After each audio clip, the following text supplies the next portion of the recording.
He paid for the family reunion, then discovered the horrifying truth about his mom. In 2023, a man named Jason was working overseas when he sent money home for a big family reunion in the Philippines.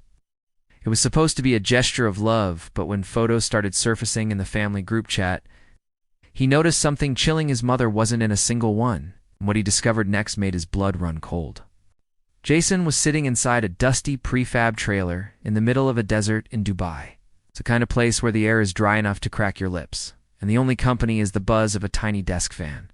His phone lit up with a flood of messages. Back home in the Philippines, his family was throwing a massive reunion, the first one in years.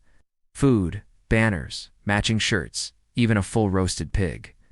Jason wasn't there, but that was expected. He was working overseas. Everyone knew that. So as he scrolled through the hundreds of photos in the family group chat, he smiled. For a while, then he stopped smiling, because something was missing. Someone. His mother. Her name was Grace. 70 years old. Kind. Soft-spoken. The kind of woman who would give you the last piece of bread, even if she hadn't eaten all day. But in over 100 photos, she was nowhere to be found. Not sitting, not smiling, not even in the background. Jason's gut twisted. He didn't know why yet, but something was wrong. 2 weeks earlier, Jason had gotten a call from Grace. It was around 9 p.m. where he was. He was eating tuna from a can with leftover rice, exhausted from a 12-hour shift. "Hey, sweetheart." Grace's voice was soft, like she was bracing for something. "Your Aunt Lisa. She wanted me to remind you about the 20,000 pesos. Jason froze mid-bite. 20,000 pesos is about $350. It wasn't impossible to send. But he hadn't promised anything. "What 20,000 pesos? He asked. "For the reunion," Grace said quietly. He said, "Since you're not coming, I'm your representative, so they've been asking me." Jason was stunned. He had never committed to donating, never said he would attend. Yet his 70-year-old mother was being pressured to pay on his behalf. Jason sighed. Not because he was angry at her. It's because he knew what she was doing. She wasn't reminding him. She was protecting him from family pressure. So Jason, tired and frustrated, sent the money anyway. He didn't have Aunt Lisa's number, so he transferred it through a neighbor named Maricel, who forwarded the money via an online bank. He told himself it was done, taken care of. It wasn't. After scrolling through all those photos with no trace of Grace, Jason got a private message from his cousin Ella. It started like this: "Please don't get mad." Jason already knew. This was bad.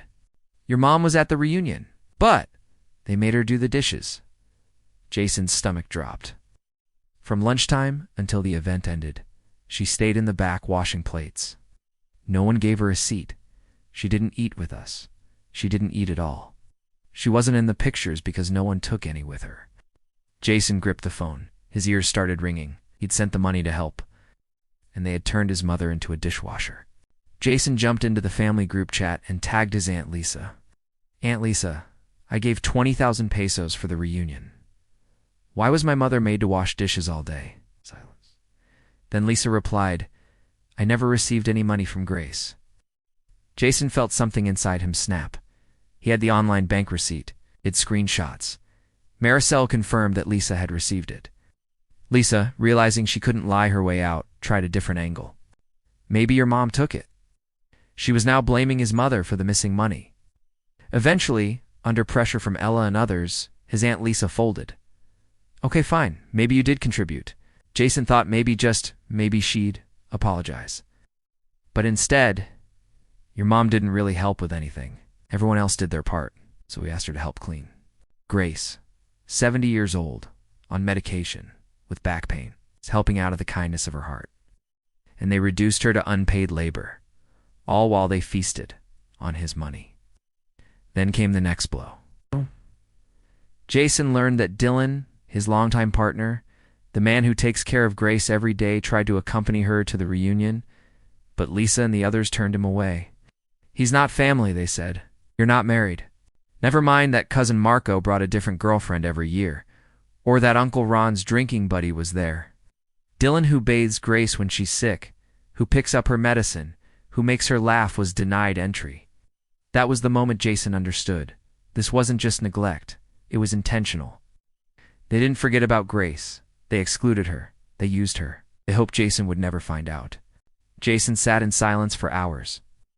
Then he opened the group chat and dropped the hammer. I gave the money for the reunion, not because I had to, but to protect my mom from your pressure. She was not supposed to clean your mess. She was not supposed to be excluded. You didn't even feed her. You humiliated her. You turned away the only person who takes care of her daily. Don't ever ask me for money again.